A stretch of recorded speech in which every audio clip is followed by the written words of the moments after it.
This is September 19th.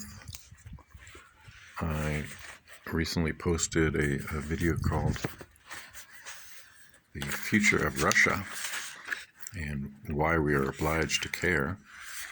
It's a segment from my book, Notes from Ukraine, The Shield of Europe. And I wrote this entry on May 23rd in Kharkiv. And the previous little video unfortunately got cut off, so I'm just going to finish that entry and wrap this up relatively briefly.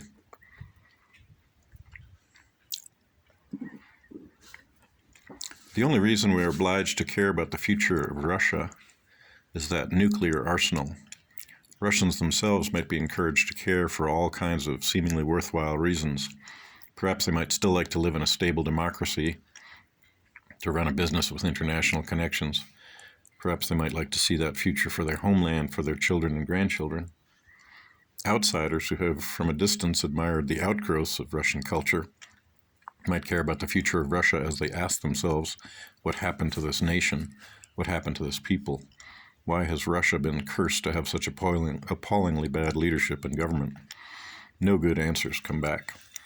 The Soviet Union slaughtered so many of their best and brightest over the years, one is tempted to speculate.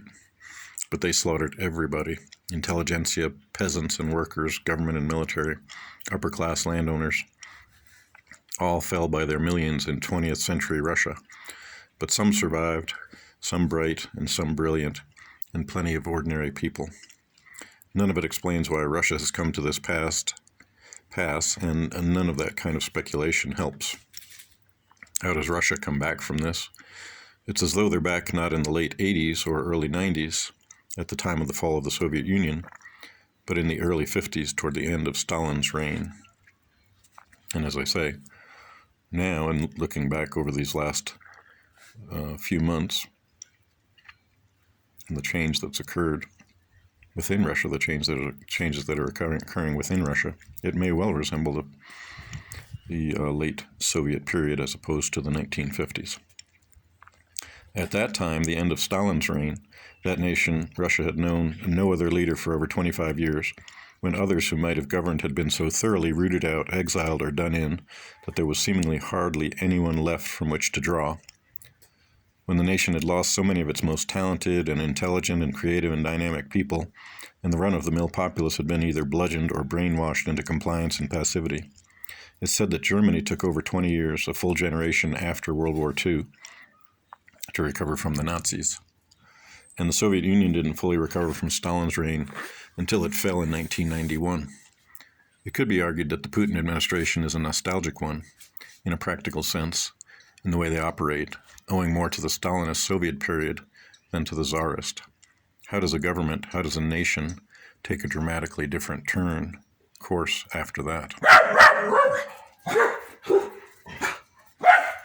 Now that's an exclamation point if I ever heard one.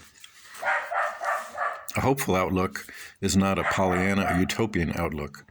It is to hope for what happened in Germany and Japan after World War II, in Spain after Franco, in South Korea after the 1953 armistice. To be hopeful is not to be utopian, especially in this case with all of those warheads aimed in our direction. To be hopeful is essential.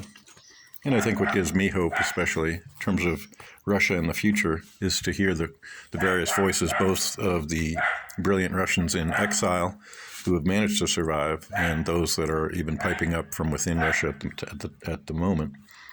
And it is from those folks who are so appalled at what their government is perpetrating and what this current regime in Russia has brought about, not just for Ukraine, but for Russia and for all of Europe, that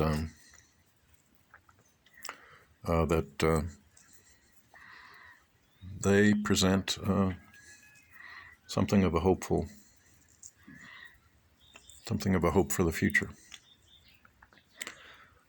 So the book is Notes from Ukraine, The Shield of Europe, and anybody who's been paying attention notices that the entries that I've read that I've sort of read publicly here as just presenting the entries have been along the lines of speculation about the overall situation.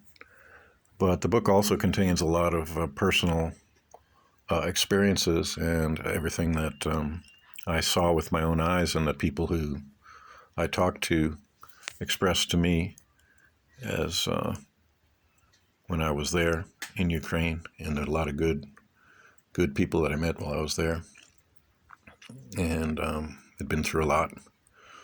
Met a lot of the soldiers, met a lot of the international soldiers, the volunteers from half a dozen different countries, and I have a lot of admiration for so many of the people that I met there.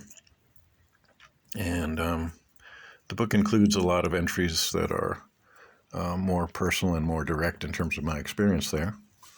So for that, I may continue to do some of these little video presentations that get such thunderous response. But otherwise, you will find the rest of those kind of fun and interesting entries in the book itself. It only costs $15, and $10 of each copy goes to aid Ukrainians.